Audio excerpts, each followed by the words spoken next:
그리스도가 있는 곳, 그리스도가 어디에 존재할까? 참 난해한 질문이고 또 난해한 우리들의 생각의 끝이라 볼 수 있습니다. 예수를 그리스도로 우리가 알고 있고 그리스도라는 그 명칭이 예수에게만 고유 명사로 되어진 그 상태라는 것으로 여기고 있는 사람들에게는 그 그리스도가 어느 곳에 있을까라는 그 질문 앞에 답을 할 수 없는 모습이 될 수밖에 없습니다. 도저히 그리스도, 그 예수가 어디에 존재하는지를 알 수 있는 어떠한 것도 성경 구절 속에서 찾아볼 수 없기 때문에 그렇지요. 전혀 하나님께서 말씀해 주시지 않는 그 모습 속에 하나님 우편에 앉아 계시다라는 그 말밖에 없습니다. 그러므로 하나님이 어디 계실까가 우리에게 납득이 되어져야만 그리스도가 거기에 있구나라는 그 모습으로 확증의 모습이 될 수 있는 것이지요. 그런데 어느 누구도 하나님이 어디에 존재하고 있다라는 그 확증을 할 수 있는 사람은 없습니다. 우리는 한계성을 가지고 있는 사람들이지요. 이 한계성을 가지고 있는 사람들이 생각하고 말할 수 있는 그 모든 것의 결론은 한계성입니다. 한계성을 가지고 있는 사람이 무한계성을 얘기할 수 있다? 불가능해요. 내가 아무리 무한계의 모습으로 얘기한다 할지라도 이미 나는 한계성의 존재이기 때문에 내가 무한계라고 얘기하는 그 무한계가 한계성을 가지고 있는 거예요. 그렇기 때문에 이 성경 말씀이라는 것은 하나님의 말씀, 무한계의 존재이시오. 정말 모든 것을 만드실 수 있는 존재. 그 존재가 말씀에 놓으신 말씀들이기 때문에 이 유한한 우리 인생들이 하나님의 말씀을 헤아릴 수 있다? 또 깨달을 수 있다? 불가능한 겁니다.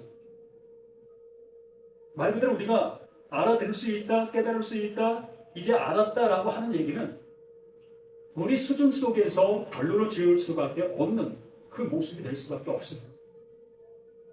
그래서 구원받았다, 또 난 영생한다, 또 난 하나님의 아들이다, 이러한 모든 표현들을 하고 있으나 그 표현들의 끝이 어디나?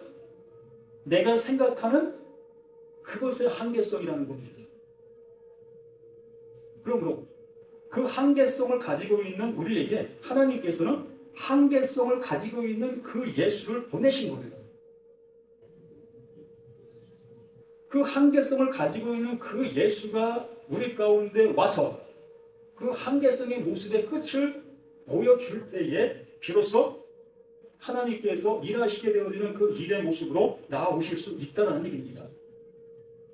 그러므로 우리가 마태복음 24장을 종말장이라는 그 표현으로 우리가 쓰고 있습니다. 뭐 해도 없어지고 달도 없어지고 이 지구도 세계도 모든 것들이 다 없어지는 그러한 모습으로 우리는 이 말씀을 볼 수밖에 없지요. 그게 우리들의 한계성의 모습이라는 겁니다. 그런데 하나님께서는 예수를 종말자로 보내셨어요. 무슨 얘기냐면 이 세상의 모든 물질의 모든 것들을 심판할 수 있는 심판자로 보냈다는 겁니다. 표대로 보낸 거예요. 표대. 그 예수가 오게 되어지니 그 예수가 말을 하게 되어지니 기준점이 생기고 그 기준점을 통해서 판단할 수 있는 판단의 근거가 생길 수 있게 되는 거예요. 그러므로 이 24장의 말씀은 바로 그 예수의 존재와 그 예수의 죽음의 모습, 이걸 얘기하면서 이걸 통해서 우리들의 모든 모습들에게 알려주기를 원하고 계시는 겁니다. 그러므로 그 예수의 종말의 모습을 보여주는 반면 우리 자신들의 모든 사람들의 종말을 보여주고 있는 거예요. 그러므로 인류의 종말을 얘기하는 것이 아니라 바로 나의 종말을 얘기하는 겁니다. 근데 이 종말을 언제 주어져야 될 것인가, 언제 당해야 될 것인가 라는 것은 각자 의견이 분분한 그 모습이지만 이 성경에서 명확하게 우리들에게 답을 주고 있는 모습은 지금이라는 거, 지금.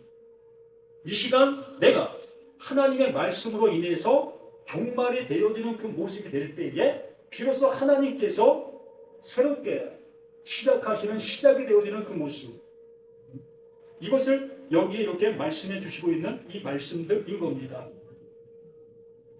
그래서 21절에 이는 그때 큰 환란이 있겠습니다. 창세로부터 지금까지 이런 환란이 없었고 후에도 없으리라 라는 표현을 해주셨습니다. 이 얘기의 즉슨 하나님이 보내신 자 그 예수의 그 죽음의 모습을 표현해주는 그 1차적인 모습이라 볼 수 있는 겁니다. 그 예수의 죽음으로 인해서 모든 인류가 함께 죽는 거예요. 왜? 하나님 보내신 자 그 예수는 그 보이는 모든 사람들의 대표자의 모습으로 오신 것이기 때문에, 바로 나의 모습으로 오신 그 예수이기 때문에 그 예수가 십자가에서 죽는 그 순간 모든 인류, 물질을 가지고 있는 모든 것들이 다 죽는 거예요. 함께 죽는 겁니다. 이것을 우리에게 명확하게 설명해주고 알려주시려고 하고 계시는 하나님의 열심이었던 거죠. 그러므로 그 예수의 그 죽음이 전부 후무, 그러한 일이 전혀 있었지도 않았고 있을 수도 없는 그 일인 거예요. 또 한 가지 한번 생각해 봅시다. 우리가 가장 잘 알 수 있는 그 얘기로 한번 얘기해 본다면, 이 남녀가 만나 이제 결혼을 하게 되어지고 그 결혼한 관계 속에서 자녀가 출생하는 그 찰나, 새로운 세계가 시작이 되는 거예요. 홀로였던 그 인생은 끝이 나고 이제 새롭게 시작하는 새로움의 모습으로 가게 되는 겁니다.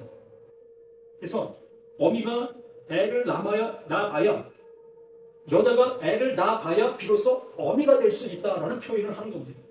또한 남자들을 향해서는 장가를 가야 비로소 사람이 됐다라는 표현을 쓰는 겁니다. 인생이 새로운 모습으로 전환되는 겁니다.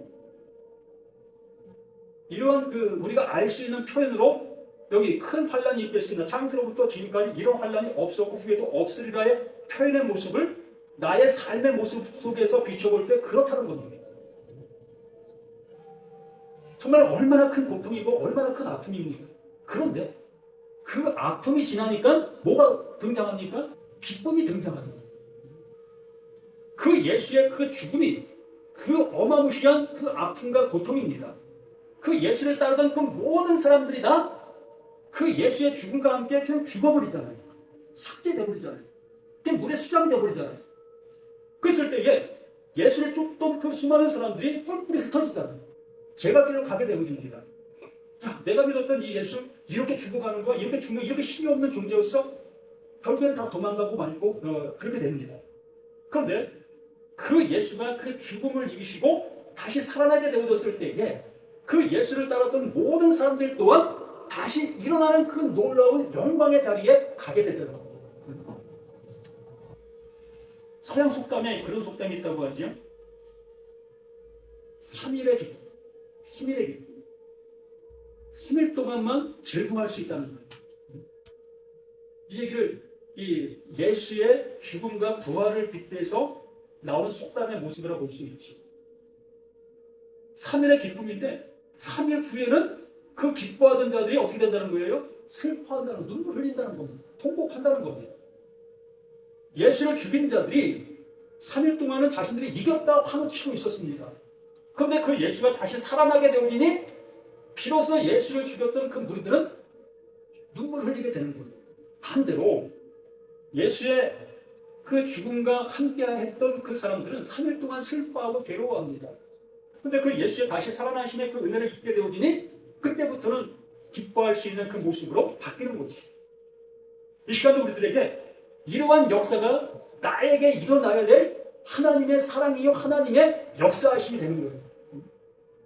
이것이 되어지지 않냐고 이 말씀도 우리가 대하고 보고 듣고 있다면 우리는 소설책을 보는 것과 한편의 영화를 보는 것과 똑같은 거예요. 그 영화를 보는 것이 우리에게 뭘 남겨줄 수 있겠습니까? 내 생각 속에 그냥 멈춰있는 그 모습으로, 가둬둔 그 모습으로 존재할 뿐이지요. 그런데 어미의 기쁨, 그 자녀를 출생한 그 일로 인해서 그 자녀가 내 눈에 보이는 그 모습으로 인해서 우리는 내 평생의 그 모든 모습을 그 보여진 그 나에게 일어난 그 사실과 함께 동고동락하게 되는 거예요.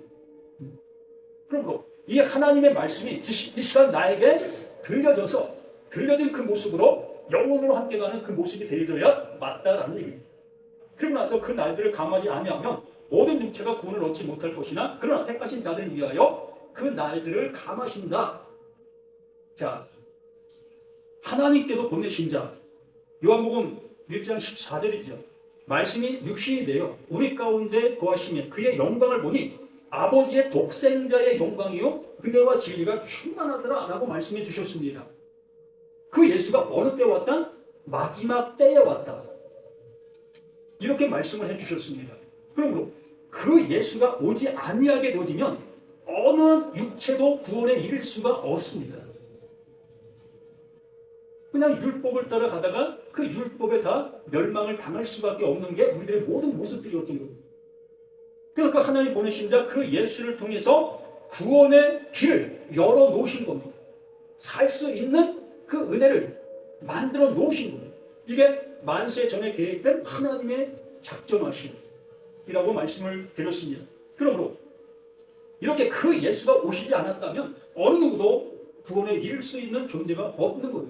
또한 나 개인적으로 보게 되어진다면 내 삶의 모습 속에서 그 하나님이 내게 다가오시지 아니하셨다면 나는 지금도 계속 그 율법을 지키며 율법을 행하며 그 하나님을 받게 되고 섬기는 그 일로만 나의 모든 삶이 나아갈 수밖에 없었을 것입니다. 그러한 가운데 속에서 그 하나님께서 내게 찾아오신 그 은혜를 입게 되어지니 비로소 육체의 그 모든 것이 끝나고 하나님의 그 은혜의 말씀이 내게 집이 되어지는 그 모습이 되어지게 되는 거예요. 그러므로 이러한 날들, 실로 내가 육체의 생명의 길이를 하나님의 말씀을 알아듣지 못한 모습으로 길게 가는 그 모습 속에 구원이 있을 수가 있겠습니까? 불가능한 거예요. 교회만 다닌다고 해서 구원을 이룰 수 있다? 불가능하다는 겁니다. 이러한 모습 속에서 그 예수님께서 우리들에게 그 마태를 통해서 명시하고 명확하게 우리들에게 들려주고 있는 생명의 말씀인 겁니다. 이 사람들 그때에 사람이 너에게 말하는데 보라 그리스도가 여기 있다 혹은 저기 있다 하여도 믿지 말라. 그때에 그 은혜를 알게 되어진 그 모습 속에 자 예수님이 십자가에 죽으셨고 부활하셨습니다. 그것을 본 자들만 보았어요. 수많은 사람들 또한 그걸 보았지만 그걸 본 것이 그냥 본 것으로 끝난 사람들이 많이 있었습니다. 또 예수님의 말씀을 들었지만 예수의 말로 그냥 들은 사람들도 수없이 많이 있었어요. 그냥 말을 듣고 또한 눈으로 본 그것으로만 만족하고 있는 사람들이 수없이 많이 있었다는 겁니다. 이 시대도 마찬가지입니다. 오늘도 수많은 교회들 속에서 목사님을 통해 말씀이 전해지고 있습니다. 그 전해지는 그 말을 내 귀로 듣고 내 마음으로 생각하는 거기에 머물러 있는 사람들이 부지기 99%라고 할 수도 있을 겁니다. 야, 좋은 말씀을 전해주시고 있네? 아, 이 말씀 나의 삶에 적용하라고 말씀해 주시고 있는 거네? 우리는 이러한 모습으로 말씀을 듣고 있는 우리들의 자신들의 모습들 아니었습니까? 그게 바로 여기 말하고 있는 것입니다. 그때 사람이 너희에게 말해 보라 그리스도가 여기 있다 혹은 저기 있다 하여도 믿지 말라. 그 그리스도인 겁니다. 그 그리스도. 늘 말씀을 드렸던 그 모습처럼 그리스도가 뭐라고 얘기했습니까? 예수가 그리스도다. 예수는 그리스도다. 라는 그 말씀을 수없이 말씀을 드렸습니다.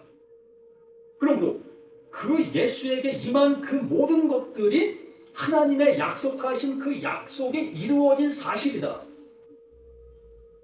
그러므로 그 예수가 그리스도인 것을 알게 되어지는 자들 모두가 하나님께서 지금까지 말씀해 놓으신 그 모든 약속들을 깨닫게 되어지는 것이요 그 약속이 듣는 나에게도 동일하게 이루어지게 되는 거다. 이걸 그리스도다라고 표현해 드렸습니다. 그리스도라는 것은 예수 자신을 지칭하고 있으나 하나님의 약속이라는 그 논제, 포괄적인 그 모습을 그리스도다라고 얘기를 하는 거예요. 귀를 부음.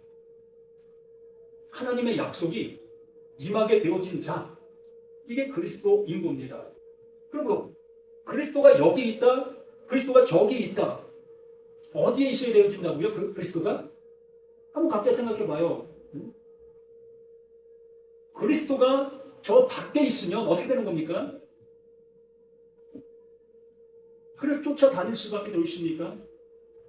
날마다 쫓아다닌들 나는 그리스도를 쫓아다니는 사람이 될 수밖에 없는 거예요. 말 그대로 교회를 다니는 사람밖에 될 수밖에 없다는 겁니다. 약속을 수없이 듣고 있으나 그 약속을 듣는 그 입장 속에만 있는 거예요. 그래서 이 베드로를 통해서 우리들에게 간곡하게 말씀해 주는 것이 그리스도가 여기 있다 혹은 저기 있다 한다 할지라도 그것이 우리들에게 무슨 의미가 있겠느냐라는 얘기입니다. 예수가 말씀이 육신이 되어 우리 가운데 왔는데도 불구하고 그 예수를 바라만 보고 있고 그 예수를 통해서 치유의 어떠한 역사만을 내가 당하고만 있다면 그게 나에게 무슨 의미가 있겠느냐는 겁니다. 내가 아무리 죽을 병에 들었다 할지라도 그 죽을 병에서 그 예수의 그 말씀으로 치유가 됐다 할지라도 나는 또다시 죽게 돼 있잖아요. 이 시간에 내가 예수의 말씀 앞에 아멘, 아멘 했다 할지라도 1시간 뒤, 또 1년 뒤, 10년 뒤에는 그 말씀이 내게 어떻게 나타날 수 있겠느냐는 겁니다. 이렇게 그 하나님의 모든 말씀들은 밖에 두고 있는 그 바라봄의 대상이 아니라 하나님의 말씀은 내 안에 나를 그 말씀으로 만드시는 그 모습이 되어야 되는 것이라는 거예요.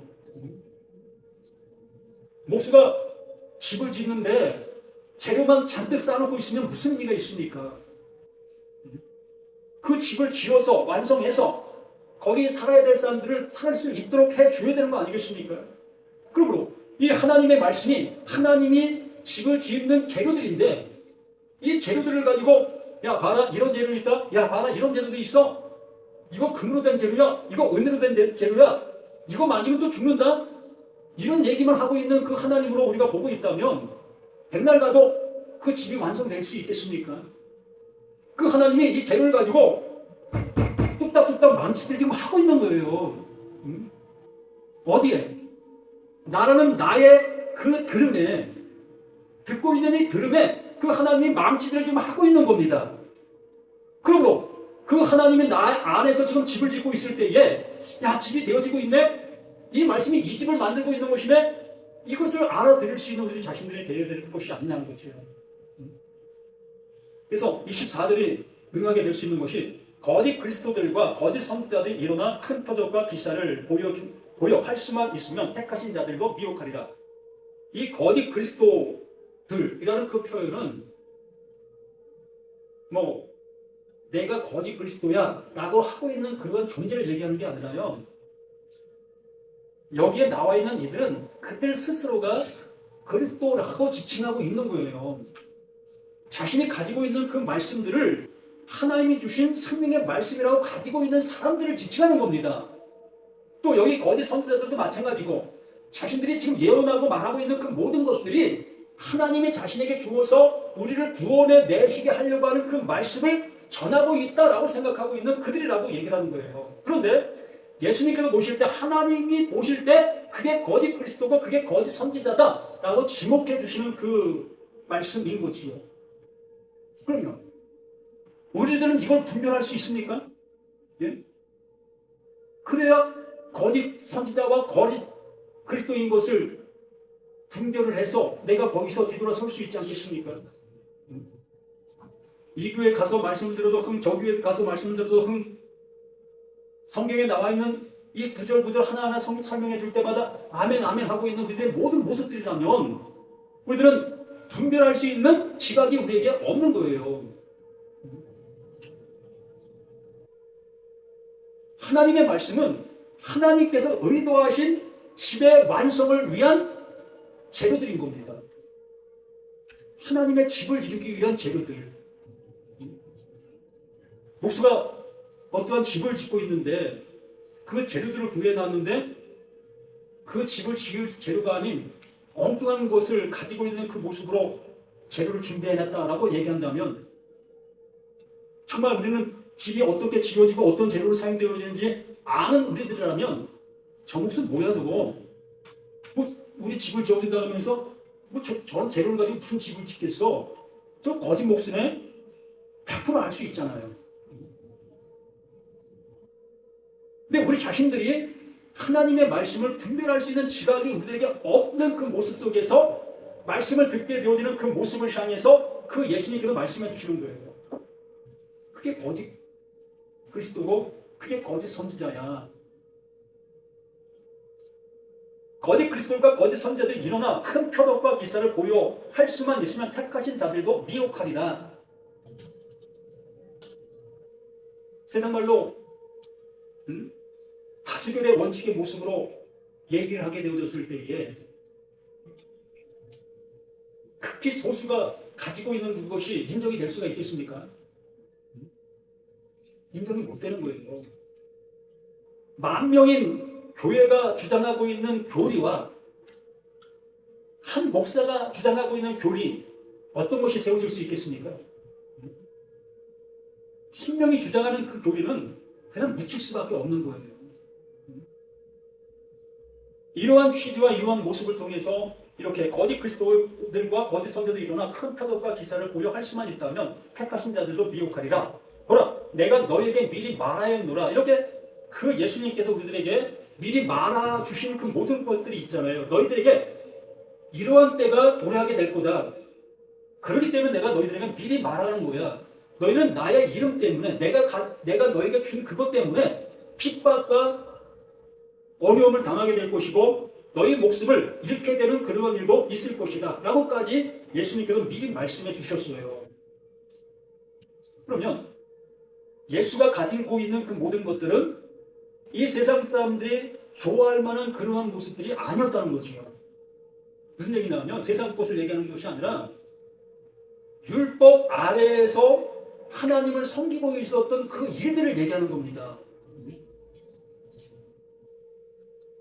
그러한 일들을 잘하고 있는 그 모습으로 인해서 그 하나님께서 그 예수를 보는데 그 예수를 통해서 전하여 준 그 말을 가지고 있는 그들을 핍박하게 될 것이라는 거예요.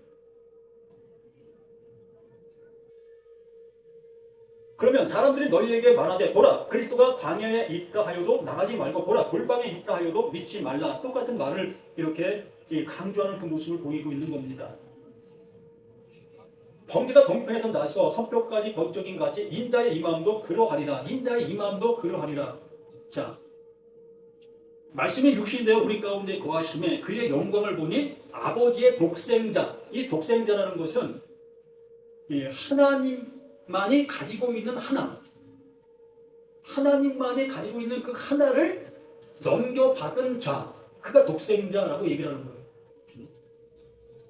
왜 아들이라는 그 표현이 아니라 하나님께서 줄 수 있는 그 한 가지를 가지고 있는 존재를 독생자, 그걸 갖게 되어지니 하나님의 은혜와 진리가 충만하더라. 그걸 갖게 되어지니 하나님이 말씀하신 그 모든 말씀들이 드러나게 되더라. 알게 되더라. 깨닫게 되더라. 라는 그 표현의 모습인 겁니다. 그 말씀의 모습대로 번개가 동편에 나서 석병까지 번쩍인 같이 인자의 이 마음도 그러하리라. 하나님의 말씀을 알아들을 수 있는 그 은혜를 가지고 오는 그 존재, 그걸 성령이라고 얘기하지. 하나님께서 믿는 자들에게 주실 수 있는 그걸 선물이라고 말씀해 주셨어요. 구하라, 찾으라, 두드리라. 그리하면 너에게 가장 좋은 것을 선물로 준다. 그걸 성령이다라고 말씀해 주신 것이면서 이렇게 하나님의 말씀이 그 성령이 내게 임하게 되어졌을 때에 이 모든 말씀이 뭘 말하는지를 이제 비로소 알아들을 수 있게 되는 거예요. 무슨 얘기겠습니까? 그 그리스도가 어디에 있다? 내 안에, 믿는 자 안에 이 말씀을 알아듣고 있게 된 그 존재, 그 존재가 비로소 그리스도가 내 안에 존재하여 하나님의 모든 말씀을 무엇으로 듣는다? 약속으로 듣게 되어진다. 약속으로 듣게 되어지면 뭐가 되는 겁니까? 하나님의 뜻이 이루어지는 존재가 되어진다. 하나님이 만드시려고 하는 그 만들매 확정체가 되어진다. 이걸 얘기해 주려고 하는 거예요. 하나님이 이루시려고 하는 그 완성을 어디? 내 안에 이루어지게 하고 있는 그 모든 것이라는 거예요. 번개가 동편 나서 서편까지 번쩍인 같이 인자 이 마음도 그러라. 이러한 말씀들 우리는 어떻게 생각합니까? 야, 요즘에 인터넷 시대니까 하늘에서 인자가 구름 타고 쫙 오면 전 세계 공동 중계를 함으로 인해서 모든 사람이 볼 수 있게 되는 거야. 우리 이렇게 얘기할 수 있잖아요. 이게 얼마나 황당하고 어이없겠습니까? 자, 인자가 그 예수가 또다시 우리 모습으로 오게 되어지면 어떤 현상이 일어나죠? 네? 똑같은 지금의 세상이 되는 거예요. 빈부격차 이러한 그 모든 세계가 그대로 현존하는 그 세계가 되는 거예요. 그 인자가 다시 와서 예수 믿지 않는 사람 다 쓸어버리고 예수 믿는 사람들만 이렇게 모아놓아서 한 나라를 족속을 한 왕국을 만든다 할지라도 그 예수 믿는 사람들이 어떻습니까? 우리 잘 알잖아요. 순박합니까? 정말 자신을 희생하고 남들만을 위해서 살아가는 그 존재들입니까? 어느 때는 세상 사람들보다도 더 악하고 못되고 그런 사람들이 우리 예수 믿는 사람들 아닙니까? 우리는 이렇게 말도 안 되는 상상과 말도 안 되는 그 진리라고 믿고 있는 우리들의 모습들이 너무나 평범한 모습에 있는 거예요. 자, 주검이 있는 곳에는 독수리들이 모일 것이나 주검이 있는 곳, 어떤 곳입니까? 죄의 싹은 사망. 그 사망이 존재하는 그곳에는 사망이 존재할 수밖에 없는 거예요. 사망을 가지고 있는 사람들에게 어떻게 긍휼이 임할 수가 있겠습니까? 그 율법을 가지고 있는 사람들에게 어떻게 긍휼이 임할 수가 있겠어요? 율법을 가지고 있는 사람들에게는 그 율법의 전제만 있을 수밖에 없는 거예요. 이걸 주검이 있는 곳에는 독수리들이 모일 것이라고 말씀해 주는 겁니다. 말씀을 깨닫지 못하는 그들에게 어떻게 말씀이 그들에게 깨달음이 있을 수 있겠습니까? 언제나 곁길로 가고 있는 그 길이 옳다 여기는 그 모습이기 때문에 그들은 그 길을 향해서 계속 갈 수밖에 없는 거예요. 그래서 그날 환란 후에 즉시 해가 어두워지며 달이 빛이 내지 아니하며 별들이 하늘에서 떠지며 하늘의 권능들이 흔들리리라. 이 얘기의 즉슨 그날에 우리 예수의 그 죽음의 그 모습을 얘기합시다. 예수의 그 죽음이 심판의 완성이라고 말씀을 드렸습니다. 표대의 세워짐이라고 했어요. 기둥의 세워짐의 모습이 그 십자가의 그 모습인 겁니다. 그러므로 그 기둥이 딱 세워지니까 옳고 그름의 모습이 확정된 거예요. 큰 환란 후에 즉시 해가 어두워지고 이 성경이 비로소 뭘 말하는지를 알아듣게 되어진 겁니다. 그러므로 이 말을 달리 해석할 이유가 없어지는 거예요. 그 전까지는 수없이 이 성경을 해석했습니다.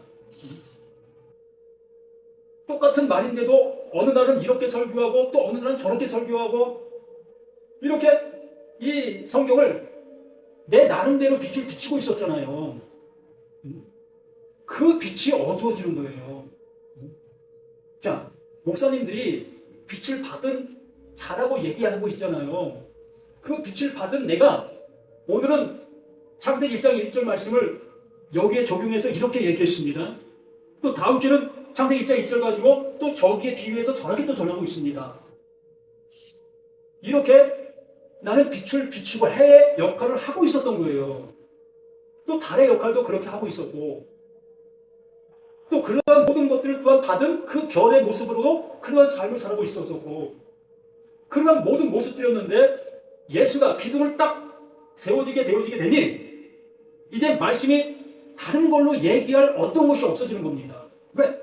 하나만을 향해서 얘기하고 있었기 때문에 그 진리만을 오로지 그 진리만을 얘기하고 있는 그 모든 것들이기 때문에 큰 환란 후에는 즉시 해가 어두워지고 달이 빛을 내지 아니하고 별들이 하늘에서 떨어지며 하늘 권능들이 흔들리리라. 모든 하나님의 말씀을 안다 여기고 있는 그들의 그 모든 것들이 다 부서지는 겁니다. 그때에 인자의 징조가 하늘에서 보이겠고 그때에 땅의 모든 족속들이 통곡하며 3일의 기쁨이라는 얘기를 했잖아요. 정말 빛이 비춰져야 되는데 그 빛이 비춰지지 않았을 때 그 가짜 빛이 빛이 나고 있었던 거잖아요. 진짜 빛이 비춰지게 되어지니 모든 족속이 통곡하며 그들의 인자가 구름을 타고 능력과 큰 영광으로 오는 것을 보리라. 비로소 비진리 속에 있던 그들이 이 성경 말씀이 증거되어졌을 때에 그 말씀 안에 예수가 존재했고 그 말씀 안에 성령이 존재하고 있었네. 비로소 알아듣게 되어지지요.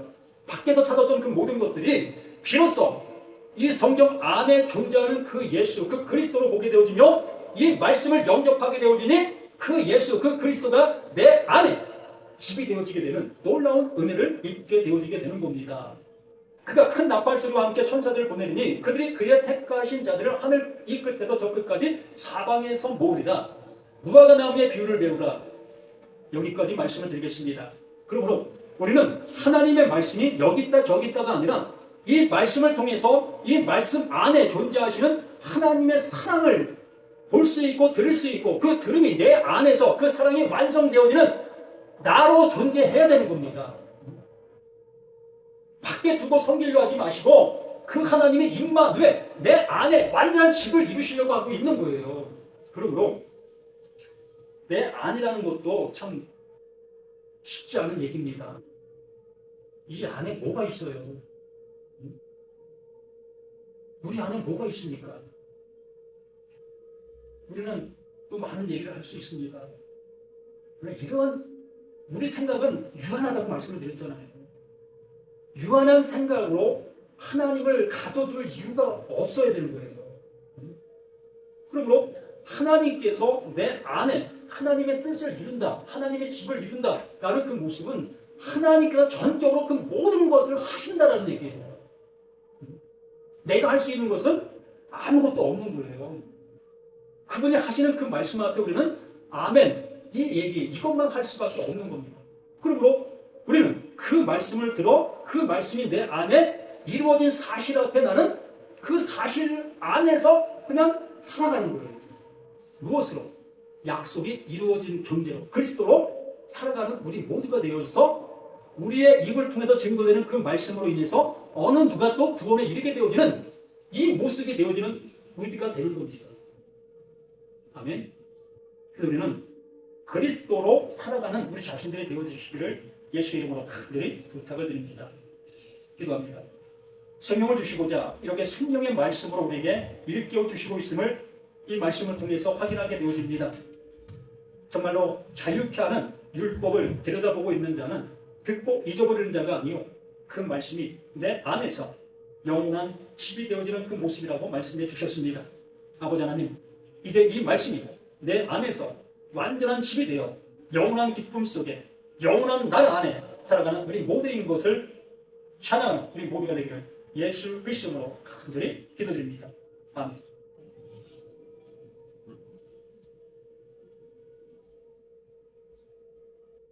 찬송가 94장.